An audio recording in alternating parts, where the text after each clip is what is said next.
Good morning, everybody. Welcome back to Strongman Personal Finance. If you don't know who I am Christopher Bell, certified public accountant, long-term boglehead investor, author of the book Stop Being a Broke Loser. It's for $3 on Amazon, and hater of scoundrels, scumbags, losers, and financial frauds that are going to screw a lot of people over in the long run. Now, today, we're going to talk about Cathie Wood and her garbage ETFs and why they freaking infuriate me. Now, I am a boglehead. I buy broadly diversified index funds in tax advantage accounts. Index funds are superior to other investment vehicles. Hey, good morning. They are superior to other investment vehicles because they are extremely tax efficient. They aren't churning stuff in and out, triggering capital gains taxes that are then passed on to the investors. They are also extremely low fee because the effect of fund fees, of management fees, sales loads has a massive negative impact on your long-term investment success. Now, one of the greatest offenders, one of the most disgusting ETFs that makes a boglehead like me vomit is Cathie Wood's ARK ETF. Now, Cathie Wood, she's just super famous and she's popular, hotshot fund manager, because she has a Tesla projection of, $5 trillion per share by 2025. She's one of those people that is grifting off the massive speculative frenzy that is surrounding all these new and exciting technologies that may not be profitable for the foreseeable future.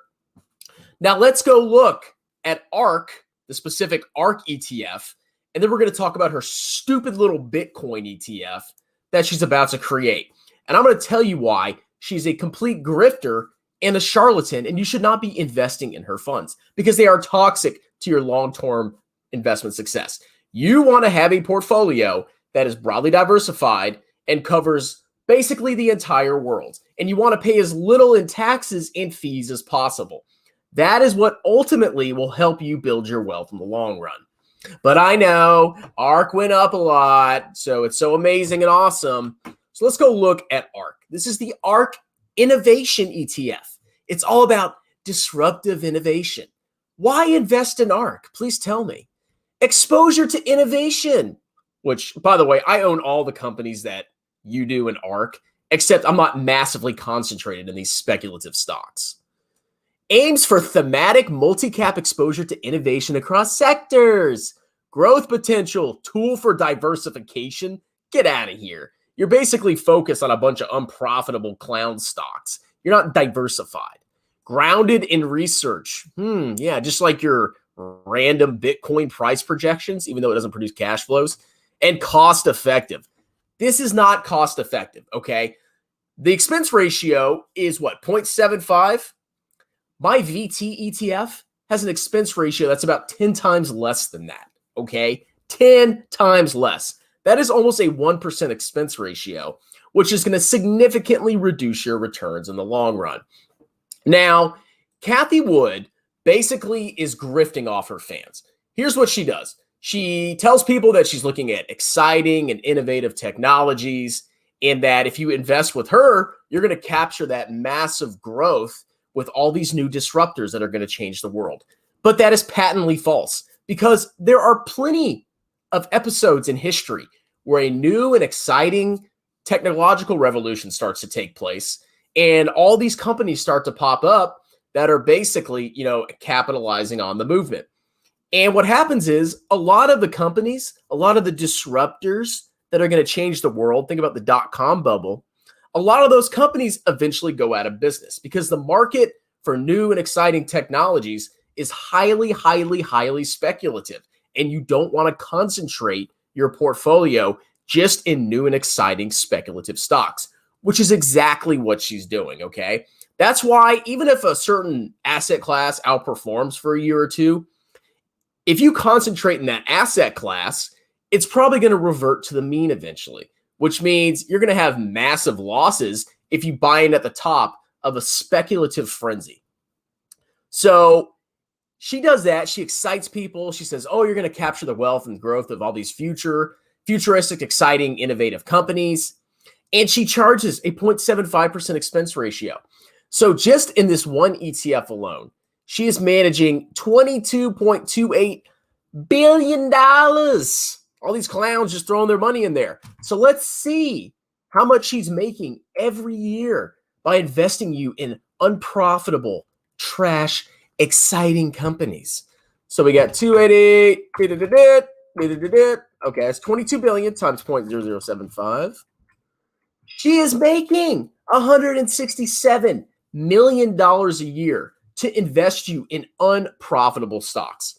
Now, I believe her total assets under management, because she has other ETFs, they're probably, I think it's about 50 billion. I couldn't really get a precise number. So let's just double this. So she's making, let's say, $350 million per year to buy a bunch of trash, speculative stocks, most of which are not profitable, as you'll see in a second, because we're going to go to Morningstar and I'm going to look at ARK ETF and how they slice and dice it. So that's that. Okay. Wow. She's making $350 million a year and all the stocks are trash. Now she shows the fund's performance here and you see it basically blew the S&P 500 index out of the water. Now, a lot of retail investors, what they think is, oh, see that massive gain? That's only going to continue because it's the future. That's not true, ladies and gentlemen. Certain sectors at certain times are going to outperform other sectors. But in the long run, most of the sectors will roughly perform at the same rate. So just because ARK ETF had this massive run up starting in February, March of 2020 during the pandemic, of course, I guarantee you that freaking massive speculative gain is probably going to come straight back down in the long run. But you don't have to believe me, okay? So this is the performance. It didn't blow the S&P 500 out of the water, but if you're buying in now, you missed the run up and you should probably reconsider what you're doing. Now, the top 10 holdings, this amazing ETF, of course, Tesla, 11%. 11% of the portfolio is Tesla. Tesla is massively overvalued. Could I be wrong? Yes, but I have a pretty strong conviction that a company that's not even profitable, that has no moat, and that has a ton of competition should not be almost 3 times the market cap of the largest automaker in the world, Toyota, because Toyota produces 10 million cars per year. Tesla produces 500,000 cars per year. Wow. I can see why Tesla's 5 or 3 times as big as Toyota. All right. So she has Tesla, Square. I haven't really looked at Square, but I have a buddy I trust that says it's massively overvalued. Teladoc, Roku, Zillow, Baidu, Zoom. She basically invested in a bunch of stocks that massively benefited from the pandemic. And all these stocks had a massive run up, even though a lot of them are bleeding money and they're not profitable. So what that tells me is, sure, they went up briefly, but if you're buying in now, you already missed the run up. And if you're buying in, you're going to get freaking crushed. Okay. Jesus. She's such a grifter. $350 million, which is pretty expensive for an ETF. I mean, VT has 0.08%. Just to put you in a bunch of speculative hype stocks. Of course, I bet Wall Street Bets worships these. All right, so that's basically, a quick summary. Let's go and look at Morningstar. So I went to Morningstar, and they have this thing called the Portfolio X-Ray, where you can type in whatever ETF you want, and it kind of gives you a breakdown of what the fund's all about. So I put ARK Innovation ETF, 100%, because this ETF is 100% of my portfolio, ladies and gentlemen. I mean, it's going to 20,000x in the next 5 years. Okay, so let's look. This thing actually freaking loads. Come on. All right, well, that's not going to load. Let's go and look at some of the metrics. Okay, so you want to look at what they call it stock stats. It's an ETF. You want to look at the stock stats to kind of get a picture of what the underlying companies are actually earning. So the first thing I see, price to prospective earnings. There's nothing there. You know what that tells me? That tells me the ETF, all the stocks are invested in the aggregate, aren't even pulling a profit. They're not even turning a profit. Highly speculative. Price to book ratio, $8. 8. That's pretty freaking ridiculous. So if you want to buy a company's book value, you got to pay 8 times that book value on average when you buy this ETF. Price to sales ratio, 14. Price to cash flow. So you have to pay $30 to buy $1 of cash flow from this company or from this ETF. Return on equity, negative 8.8%. Return on assets, negative 9.12. Holy crap. So there's no price to earnings ratio. There's not a previous one, and there's not even a prospective price to earnings ratio, which is pretty freaking bad. And then you look at the price to cash flow, insanely expensive. Return on assets, return on equity, negative, negative, negative. No profits, highly speculative, garbage, garbage, garbage. And of course, you're paying 0.75%, and she's raking in $350 million per year, roughly, to put you in this trash, okay? Now, I've talked about ARK before. Everybody knows what ARK is. But Cathie actually did something else that really, really inspired me to make this video. She's going to start a Bitcoin ETF because we all know Bitcoin is an amazing asset, at least if you subscribe to my channel. So let's go ahead and look at the filing statement of the new Bitcoin ETF that she's trying to generate. So here's the registration statement. It's an S1. So this isn't trading yet. And of course, I'm not going to buy this crap if it actually does start trading. But let's go ahead and look. Prospectus summary. The ARK 21 shares Bitcoin ETF is an exchange-traded fund that issues common shares for beneficial interest, blah, blah, blah, blah, blah. The trust investment objective is to seek to track the performance of Bitcoin. Wow. So you can invest in highly speculative, unprofitable companies in ARKK, and she can get $350 billion or $350 million per year. And then she's going to make even more money by capitalizing on the recent run-up and the recent frenzy in cryptocurrencies, okay?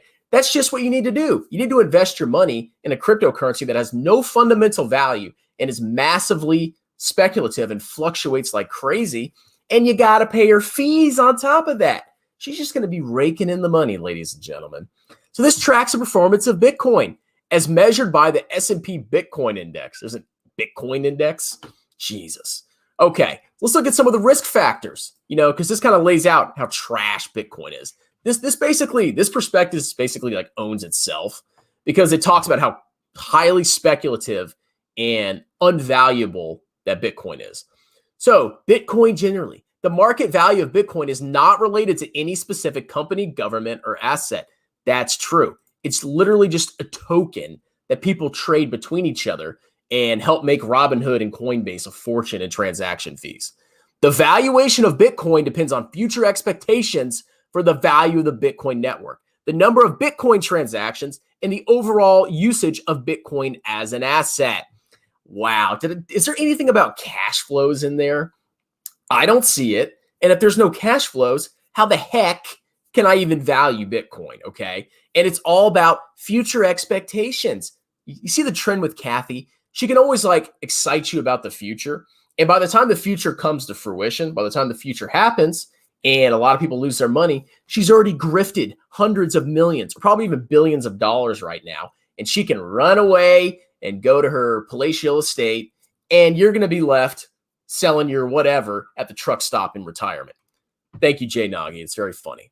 All right, what else? Let's look at some more risk factors. Momentum pricing, a decline in adoption of Bitcoin could hurt the trust. I saw a couple other interesting here. A disruption, loss of private key. Come on, I know it was in here. Where is it? Where is it?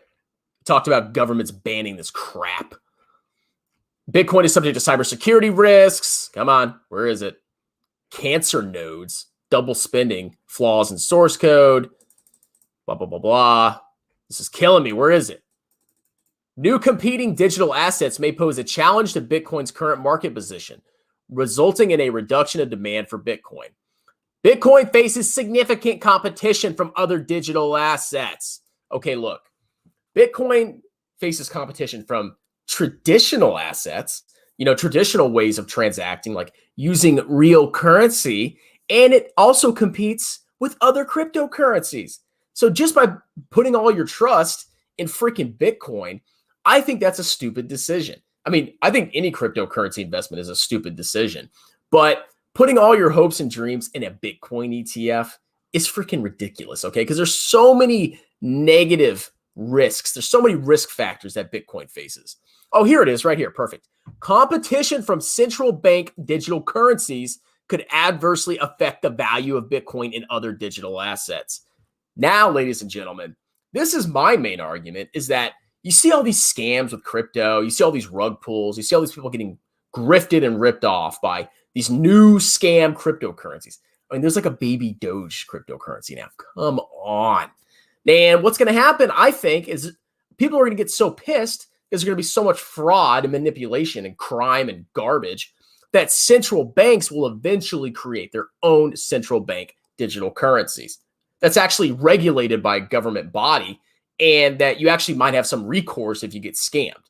Now, this basically lays out why cryptocurrencies, I think a lot of them are just going to go bye-bye, and the central bank cryptocurrencies will be the only ones that remain. Central banks have introduced digital forms of legal tender. China's project, known as digital currency electronic payment, has reportedly been tested in a live pilot program conducted in multiple cities in China. 36 central banks have published retail or wholesale central bank digital currency work ranging from research to pilot projects.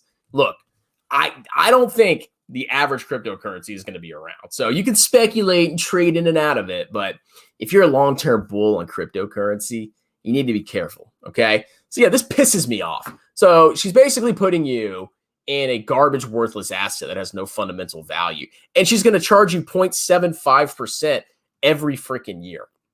And then her other options are all these highly speculative, stupid, ridiculous companies that are massively unprofitable. Do you see why I hate these growth investors? Okay. I mean, some growth stocks are reasonable, but a lot of growth investors on YouTube and in the investing universe, all they have to do is sell you on promises of future earnings and, excite you. And once they do that and you invest in their fund, they don't have to prove themselves because all their expectations, all the hype is based on events way, way in the future. And in the meantime, while you're invested with them, they're collecting all these fees from you. And by the time the future comes around, and let's say all their funds turn out to be hot garbage, which seems to happen a lot with these hotshot fund managers. Fund manager gets famous, the fund sucks eventually, and then people lose all their money. But they've already made their money, and you get freaking screwed. So don't invest in her freaking garbage ETFs. Or if you really just have to invest in them, keep them at less than 5% total of your portfolio and have the rest of your portfolio in total world stock market index funds or whatever, VTI, VXUS, whatever you want to do. And you'll probably be better than most of the clowns YOLOing all of their money into this garbage. Cathie Woods, make me sick. You're a grifter. See if we have any comments. LOL. Hey, strong man. What's up, bro? Cathie Wood is big. She loves Daddy Carp. What is carp? I need to look that up. Me, Kevin, and Cathie Wood Land Turner likes PL, strong man, and me like VT Index Fund. Yeah, that's true. I love VT. It's so hot. Majority of stocks in ARK are crap. However, I found one that's pretty good called PRLB, profitable. Yeah, it isn't surprising that a profitable stock is probably like at a low percentage of her ARK ETF. But I mean, if you want to invest in some of these disruptive innovators, you could do it on your own. You have to pay Cathie Wood 0.75% per year. I mean, once she came out with that filing statement for a Bitcoin ETF, she freaking lost me. I was like, I understand her ETFs are all about disruption, but then she makes a Bitcoin ETF just so she can grift more and more from people. That was the line that made me vomit and have to make this video.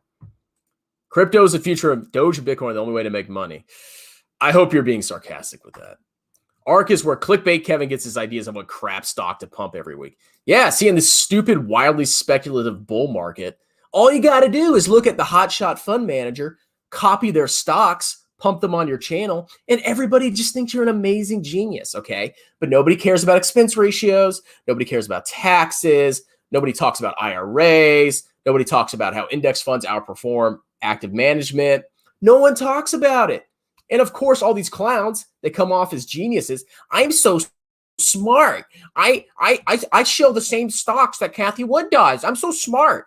Then they sign you up for their stupid courses and they charge you hundreds or even thousands of dollars, like Jeremy, $20,000, to teach you a bunch of freaking garbage. Woo! Cathie Wood, I don't like you. Turner likes gambling. I like investing for good retirement. Oh, everybody's talking trash to each other in the comments. Turner, have fun at the casino. Why doesn't Cathie Wood get fired for negative return on assets? Well, I mean, because the ETFs have all had massive speculative gains. So, I mean, the price of the ETF has increased, but that price is based purely on people just throwing their money into it because she has a massive propaganda campaign that convinces people to buy into it.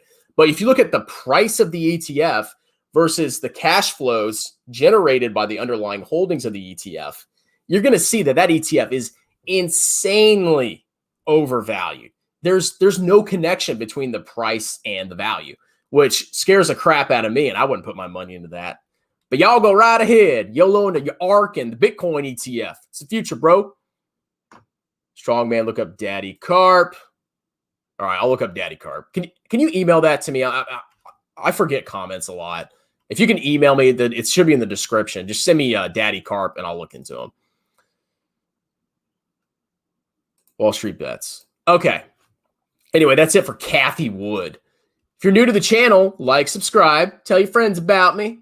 Probably pump out another video or two today because I'm on leave and I got nothing else to do. Oh, it's market open, by the way. I wonder if Meet Kevin's live streaming. Oh my God, what stocks went up today? Oh my God. Anyway, y'all have a wonderful, delicious day, and I'll see you later.